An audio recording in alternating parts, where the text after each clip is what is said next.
arte, kultura, zientzia, teknologia eta enpresa eta berrikuntza intersekzioetan gertatzen dalako berrikuntza. Jende ezberdin, intersekzioa disiplina artekoa, artea industriarekin lotzea bezala, ez? Baina ere jendearen baitan, ez? Zergatik, ni beti esate dut, heterogeneoa edo anitza ez da Senegal edo amerikano batekin egotea, gure auzokide bat ere oso anitza izan daiteke, oso ezberdin pentsatzen du, ez? Orduan askotan, horregatik nik plantatzen esena, benetan muga horiek apurtzea. Banatuta gaude, 2 milioiko herri baten banatuta gaude, eta banaketa gaina gustatu egite zaizkigu. Eta netzako diagnostikoa, eta hori Zulaika Josebarekin, askotan patologia bat bizi dugulako, patologia gaixotuta dagoen gizarte daukagun ere ustez, ez? Non dago sekulako energia, da askotan itxia dago, herritan sekulako energia dago, gaztetan sekulako energia dago, baina badirudi kategoria horiek eraiki zaizkigu, eta ezin dugu atera, ez? Eta netzako hori zea bada, ez? Orduan, galerara, zergatik bagian bete behar degulako berriro. Eta betetzeko, beste batzuk egin duten sorkuntza, beti hor dago, ez? Ez dut esan behar artea ikusi behar da, Nikola modu, ez, baina sensibilidade pizteko beste modua da ere, ez? Ez dakit erantzun dizuan, Bai.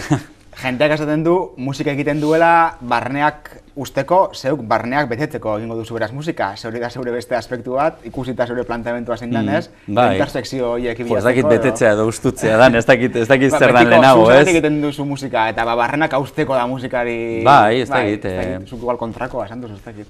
Ez dakit, betetzeko edo ustutzeko da, igual ustutzen duzu gero betetzeko, ez dakizu, ez? Tripak dira azkenean, sorkuntza tripak dira, ez?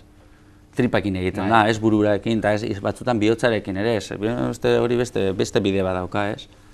Nire ustez, Orduan, zergatik musikarena, eske nik hori gabe ezingo nukelako egon, ez? Beste batek, eiztaria dan bezala, eta oso ondo iruditzen zait. Perretxeko bila juten da, edo Real zalea da, edo Atletik zalea, nik horri heldu zitzaidan, horri lotu zitzaidan. Maila berdina jartzen duzu futbol partidu bat eta ez dakit musika sorkuntza. Niretzako ez, Niretzako ez, nire batzutan nire honetik ere atera izan ez, Real Madrid eta Erreala kontrara ikusi dituan, eta lagunako ere, zuetzea futbol zalea, baina katarsi hori kolektiboa ere importantea da, ez, edo lako elkarretaratze badagonean, ez, askotan, konportamentu kolektiboak asko Obamak irabazizunan eta asko fijatzen nintzen kaletan, ez? Ze oldarketa bat zegoela, ez? Zegoela nolabaiteko zea bat, ez? Asko deitzen dit horrek, ez? Baltzutan bildurgarria dana, bestalde, baina nik ez ditut parekatzen, baina respetua ematen di, norbaitek pasioz ikusten duenean regionaleko futbol partido bat, ni igual aspertuko nintzatekena, ez?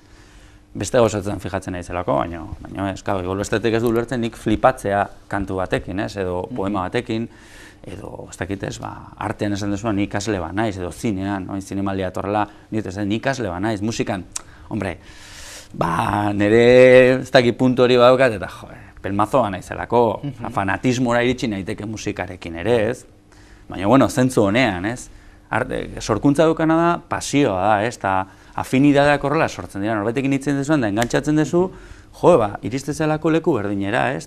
Edo gusto berdinera, edo deskubritu arazten dizu zerbait, ez? Dago sorkuntzan, ide bandetzako askotan astutzen dana, ez? Gitarrista bat ikusten dezu jotzen, ez? Edo abeslari bat, edo... Eta ze ondo egiten duen, esaten duenan, batek ez du, ze ondo egiten duen, ez? Enbirila puntu horrekin, ke ba? Sortzaile denak ez du esango inoiz, ez dut uste, enbirilarekin baizik eta gozatu egingo du ze ondo egiten duen beste batek. Humiltasun puntu hori, niretzako da oso importantea. Esatea, ikusi tipo bat 15 urtekoa txundituta utzi nahuena. Hori egiten du jendea, benetan zerbait daukan emateko. Hutsa dagoenak, beti esango du, ez da inona, ezken ikuste dut, zertarako zehatu, ez? Ez dakit. Aipatuko dugu Fasfatun dela zure azkenengo proiektua, ez dakit zertan datzan, zegoen dela urte pare bat edo aterazen duten diskoa, kontzertuen bat eman duzue, baina... Disko horrek dauka historia kuriosoa, eta da kontzertu batetik sortu zen. Nik izan nuen kontzertu bat emateko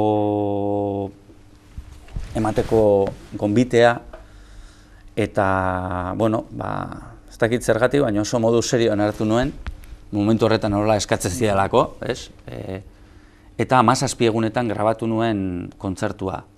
Eta grabatu nuen, eta hori igual, esan zan disko orkestu zanean, baina nik uste dut ez dela